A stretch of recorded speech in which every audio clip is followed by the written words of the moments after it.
He learns a terrible truth about his wife. In the quiet suburbs of Willowbrook, where white picket fences framed manicured lawns, lived a man named Daniel. He was an unassuming accountant, content with his routine life. His wife, Emily, was equally ordinary, a schoolteacher with a penchant for gardening and a smile that could light up a room. But one fateful evening, as the sun dipped behind the horizon, Daniel returned home to find Emily sitting on the porch swing.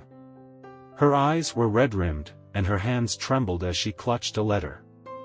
"What's wrong?" Daniel asked, concern etching lines on his forehead. Emily hesitated, then handed him the letter.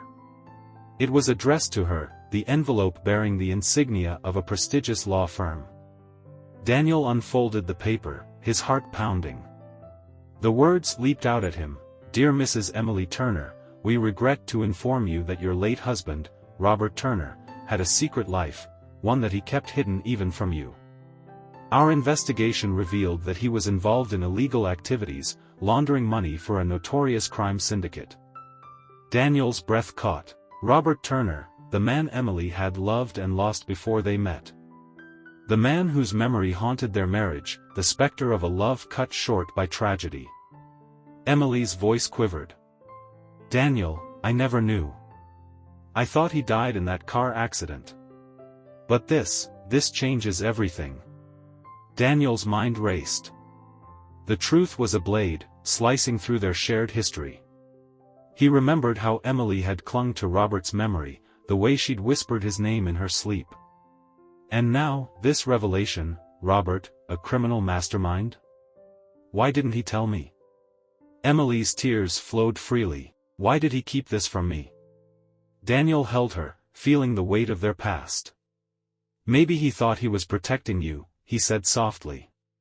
"Or maybe he feared losing you." But the truth gnawed at him. Robert's secrets had seeped into their lives, poisoning their love. Emily's grief had been built on a lie, and Daniel wondered if their marriage was a mere illusion. As days turned into weeks, Emily withdrew. She spent hours in the garden, tending to the roses Robert had planted. Daniel watched her, torn between anger and compassion. He wanted to confront the dead man, to demand answers. But how could he when Robert's grave held only silence? One stormy night, Emily sat by the fireplace, staring into the dancing flames.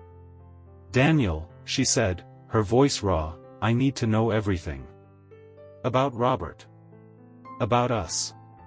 So, he told her, the late-night confessions, the whispered promises, the stolen kisses. He revealed his love for her, the way he'd stepped into the void Robert had left behind. Emily listened, her eyes searching his face. "Did you ever resent me?" she asked. "No," Daniel replied. "I loved you, Emily. Still do." She leaned against him, her head on his shoulder. "And Robert? He was a part of you," Daniel said. "But he's gone. We have each other now." They sat there, two souls entwined by fate, unraveling the threads of deception. The truth was a bitter pill, but it was theirs to swallow.